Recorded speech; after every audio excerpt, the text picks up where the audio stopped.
America और Greece के बीच चल रही एक बड़ी डिफेंस डील को भारत ने अपने Pinaka multi barrel rocket launcher से पटरी से उतार दिया है। ग्रीस जो तुर्की के खिलाफ अपनी सैन्य ताकत बढ़ाना चाहता है, अब भारत के पिनाका को खरीदने की तैयारी में है। इससे अमेरिका को बड़ा झटका लग सकता है, क्योंकि वह चाहता था कि ग्रीस उससे हाई मार्स खरीदे। लेकिन आखिर ऐसा क्या है भारत के पिनाका में जिससे दुनिया के बड़े बड़े देश इसे खरीदना चाह रहे हैं, और इस डील का तुर्की, अमेरिका और पाकिस्तान पर क्या असर होगा, आइए जानते हैं पूरी खबर। अब ग्रीस क्यों खरीदना चाहता है पिनाका, यह समझ लेते हैं। दरअसल ग्रीस और तुर्की के बीच लंबे समय से तनाव बना हुआ है। एजियम सागर के द्वीपों को लेकर दोनों देशों के बीच कई बार सैन्य झड़पें हो चुकी हैं। ऐसे में ग्रीस चाहता है कि उसके पास ऐसा घातक हथियार हो जो तुर्की के किसी भी हमले का मुंहतोड़ जवाब दे सके। ग्रीस की डिफेंस इंडस्ट्री अमेरिकी हाई मार्स सिस्टम को खरीदने की तैयारी कर रही थी, लेकिन अब पिनाका उनके लिए एक दमदार और सस्ता विकल्प बनकर सामने आया है।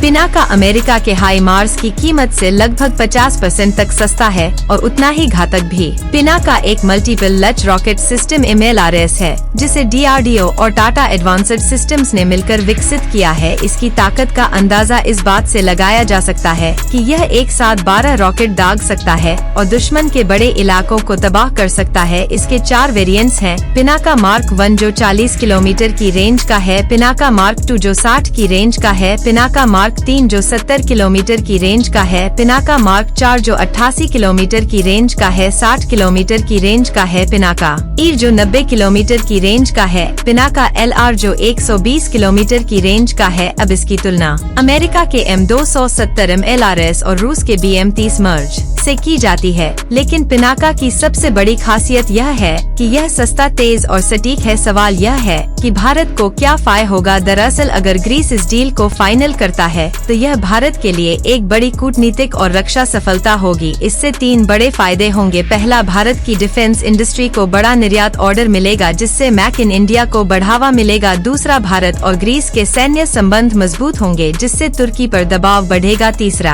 अमेरिका पर भी असर पड़ेगा, क्योंकि ग्रीस अब उसके हाई मार्स को नजरअंदाज कर रहा है। अगर ग्रीस पिनाका खरीदता है तो इसका सबसे बड़ा असर तुर्की पर पड़ेगा। उसे अब हर वक्त सतर्क रहना पड़ेगा, क्योंकि ग्रीस अपने सीमावर्ती इलाकों में इन रॉकेट लॉन्चर्स को तैनात कर सकता है। दूसरी ओर तुर्की पाकिस्तान पहले से ही सैन्य साझेदारी बढ़ा रहे हैं। तुर्की ने पाकिस्तान को TF-X फाइटर जेट ऑफर किया है और वह चीन से भी मिलिट्री इक्विपमेंट खरीद रहा है। ऐसे में ग्रीस का भारत की ओर झुकाव तुर्की के लिए सिरदर्द बन सकता है। अगला सवाल है कि क्या अमेरिका नाराज होगा। दरअसल अमेरिका इस डील से खुश नहीं होगा, क्योंकि वह चाहता था कि ग्रीस HMRS खरीदे। अगर ग्रीस पिनाका खरीदता है तो यह भारत की रक्षा कूटनीति की जीत और अमेरिका की हार होगी। हालांकि भारत इस बात की परवाह नहीं करता कि कौन नाराज होता है। भारत अपनी शर्तों पर डिफेंस डील करता है और यह दुनिया को साफ संदेश देता है कि वह अब किसी के दबाव में नहीं आने वाला। खैर, ग्रीस अगर भारत से पिनाका खरीदता है तो यह भारत की एक और बड़ी डिफेंस डील होगी, जो दुनिया में भारतीय हथियारों की साख को और मजबूत करेगी। भारत पहले ही आर्मेनिया को पिनाका बेच चुका है